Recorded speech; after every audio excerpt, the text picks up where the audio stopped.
بسم اللہ الرحمن الرحیم۔ السلام علیکم۔ سب سے پہلے درود پاک، اللہم صلی علی محمد وعلی آل محمد وبارک وسلم۔ ہماری جو آج کی ویڈیو کا موضوع ہے نا، اس کا نام ہے جنتی لاٹھی۔ یہ حضرت موسیٰ کی وہ مقدس لاٹھی ہے جس کو عصائے موسیٰ بھی کہتے ہیں۔ اس کے ذریعے آپ کے بہت سے معجزات کا ظہور ہوا، جن کو قرآن پاک میں بار بار مختلف چیزوں میں بتایا گیا ہے۔ اس مقدس لاٹھی کی تاریخ بہت ہی قدیم ہے، جو اپنے دامن میں سینکڑوں واقعات کو سمیٹے ہوئے ہے، جن میں عبرت اور نصیحت کے بے شمار واقعات موجود ہیں، جس سے اہل نظر کو روشنی اور بصیرت ملتی ہے۔ یہ لاٹھی حضرت موسیٰ علیہ السلام کے قد برابر 10 ہاتھ لمبی تھی۔ آپ کے قد برابر 10 ہاتھ لمبی تھی۔ اس کے سر پر 2 شاخیں تھیں، جو رات میں روشنی کی ایک لہر پیدا کرتی تھی۔ یہ جنت کے درخت پیلو کی لکڑی سے بنائی گئی تھی، اور حضرت آدم علیہ السلام بہشت سے یعنی کہ جنت سے اپنے ساتھ لائے تھے۔ چنانچہ حضرت سیدی علی اجہوزی علیہ الرحمہ فرماتے ہیں، جس کا مفہوم کچھ اس طرح ہے: حضرت آدم کے ساتھ عود خوشبودار لکڑی، اور حضرت موسیٰ علیہ السلام کا وہ عصا جو عزت والی پیلو کی لکڑی کا تھا، اور انجیر کی پتیاں اور حجر اسود جو مکہ معظمہ میں ہے، اور نبی معظم حضرت سلیمان علیہ السلام کی انگوٹھی، یہ 5 چیزیں جنت سے اتاری گئی۔ حضرت آدم علیہ السلام کے بعد یہ مقدس عصا حضرت انبیاء کرام علیہ السلام کو یکے بعد دیگرے ملتا رہا۔ میراث میں جس طرح چیزیں ملتی ہیں نا، وہ ملتا رہا، یہاں تک کہ حضرت شعیب علیہ السلام کو ملا، جو کہ قوم مدین کے نبی تھے۔ مدین ایک قوم کا نام ہے۔ آپ لوگ اگر ہماری ویڈیوز کو دیکھتے ہیں نا، تو کوشش کر کے لائک کر دیا کریں، چھوٹا سا کمنٹ کر دیا کریں، اگر ہو سکے نا تو ہمارے یوٹیوب چینل کو سبسکرائب کر لیں، تاکہ آپ کو آنے والی روٹین سے ساری ویڈیوز ملتی رہیں۔ حضرت موسیٰ علیہ السلام مصر سے ہجرت کر کے مدین تشریف لے گئے، اور حضرت شعیب علیہ السلام نے اپنی صاحبزادی حضرت بی بی صفورہ رضی اللہ تعالی عنہا سے آپ کا نکاح فرمایا، اور آپ 10 برس تک حضرت شعیب علیہ السلام کی خدمت میں رہ کر بکریاں چراتے رہے۔ اس وقت حضرت شعیب علیہ السلام نے حکم خداوندی کے ساتھ آپ کو یہ مقدس عصا عطا فرمایا۔ پھر آپ اپنی زوجہ محترمہ کو لے کر مدین سے مصر اپنے وطن کی طرف روانہ ہوئے، اور وادی مقدس مقام طوا میں پہنچے تو اللہ تعالیٰ نے اپنی تجلی سے آپ کو سرفراز فرما کر منصب رسالت سے آپ کو سر بلند فرمایا، یعنی کہ اللہ تعالیٰ نے آپ کو اس وقت اپنا نبی بنایا۔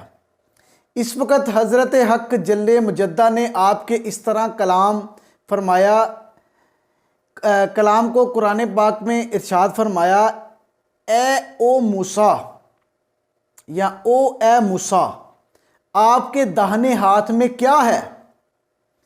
تو آپ نے کہا، یہ میری لاٹھی ہے، میں اس پر ٹیک لگاتا ہوں، اور اس سے اپنی بکریوں کے لیے پتے جھاڑتا ہوں، اور اس سے میرے دوسرے کام بھی نکلتے ہیں۔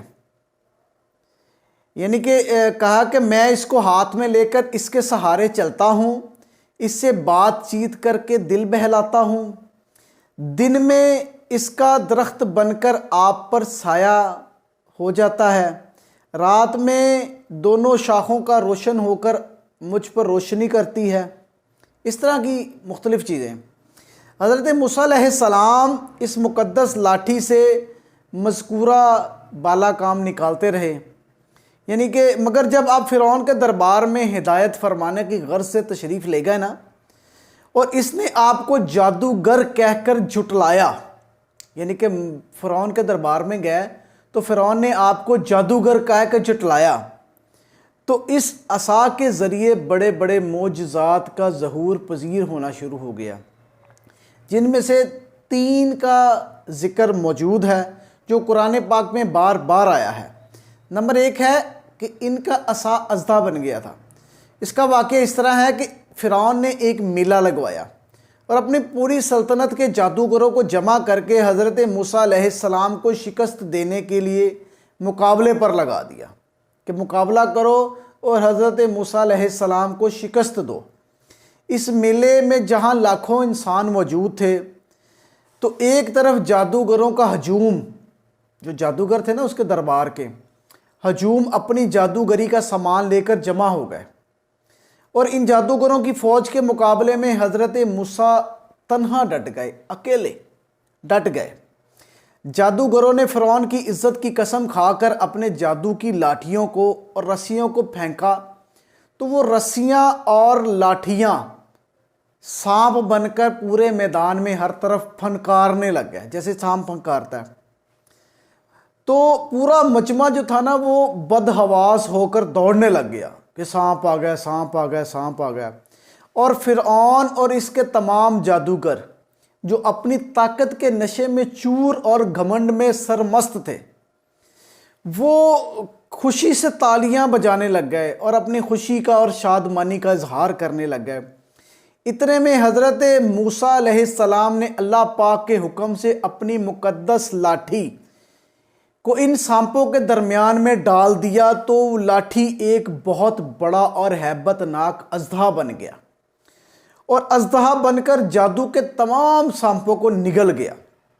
یہ معجزہ دیکھ کر تمام جادوگروں نے اپنی شکست کا اعتراف کر لیا اور سجدے میں گر کر با آواز بلند یہ اعلان شروع کر دیا کہ ہم سب حضرت ہارون اور حضرت موسیٰ علیہ السلام کے رب پر ایمان لاتے ہیں۔ اللہ تعالیٰ نے قرآن پاک میں اس کا مفہوم اس طرح فرمایا ہے، مفہوم ہے، جادوگروں نے کہا کہ اے موسیٰ اب اپنا عصا ڈالیں گے پہلے یا ہم پہلے ڈالیں؟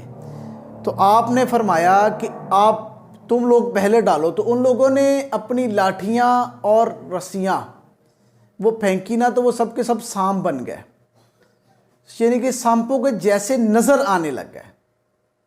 حضرت موسیٰ علیہ السلام کو تو معلوم تھا نا کہ یہ آنکھوں کا دھوکہ ہے، تو آپ نے اپنے عصا مبارک کو ان کے درمیان میں پھینکا تو وہ بہت بڑا اژدہا بن گیا، اور جو اژدہا تھا نا وہ ان کے تمام سانپوں کو نگل گیا۔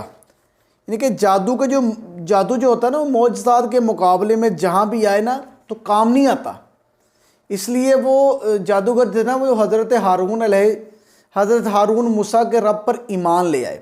اور دوسرا تھا ایک اور، بنی اسرائیل کا اصلی وطن ملک شام تھا، جو بنی اسرائیل کے لوگ تھے نا، لیکن حضرت یوسف علیہ السلام کے دور حکومت میں یہ لوگ مصر میں آ کر آباد ہو گئے تھے، اور ملک شام پر قوم عمالقہ کا قبضہ ہو گیا تھا، جو بدترین قسم کے کفار تھے۔ جب حضرت موسیٰ کے دور میں فرعون کا دور آیا نا تو دریائے جو نیل میں غرق ہو گیا تھا، حضرت موسیٰ علیہ السلام کو فرعون کے خطرات سے اطمینان ہو گیا، تو اللہ تعالیٰ نے حکم دیا کہ قوم عمالقہ سے جہاد کر کے ملک شام کو ان کے قبضہ سے چھڑائیں۔ آپ 6 لاکھ بنی اسرائیل کی فوج لے کر جہاد کے لیے روانہ ہو گئے، مگر ملک شام کی حدود میں پہنچ کر بنی اسرائیل کی قوم پر ایسا خوف طاری ہو گیا کہ بنی اسرائیل ہمت ہار گئے اور جہاد سے منہ پھیر لیا۔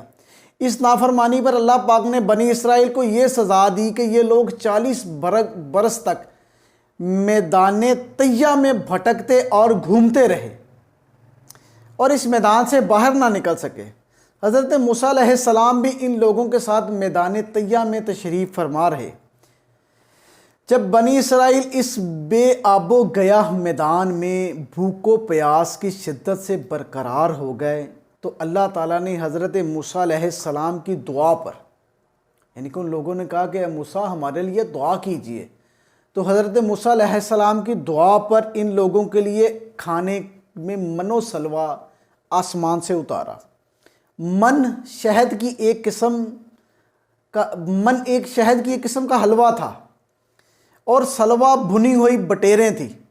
کھانے کے بعد جب یہ لوگ پیاس کی شدت سے بے تاب ہو گئے اور پانی مانگنے لگے تو حضرت موسیٰ نے اپنا عصا پتھر پر مارا، اس پتھر میں 12 چشموں کی ٹونٹیاں پھوٹ کر بہنے لگ گئی اور بنی اسرائیل کے 12 خاندان ایک ٹونٹی سے پانی لے کر خود بھی پینے لگے اور اپنے جانوروں کو بھی پلانے لگے، اور پورے 40 برس تک یہ سلسلہ جاری رہا، جو قرآن مجید میں بھی آیا ہے، جس کا اللہ پاک نے فرمایا ہے، جس کا مفہوم کچھ اس طرح ہے۔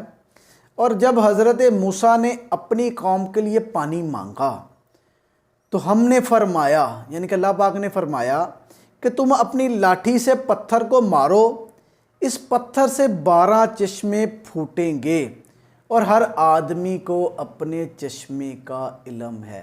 باقی انشاءاللہ تیسری جو ہے نا وہ کل کی ویڈیو میں آپ کو بتائیں گے۔ تو اگر آپ ہماری ویڈیوز کو لائک کرتے ہیں نا تو اچھے طریقے سے دیکھتے رہیے، شیئر کرتے رہیے۔ جزاک اللہ۔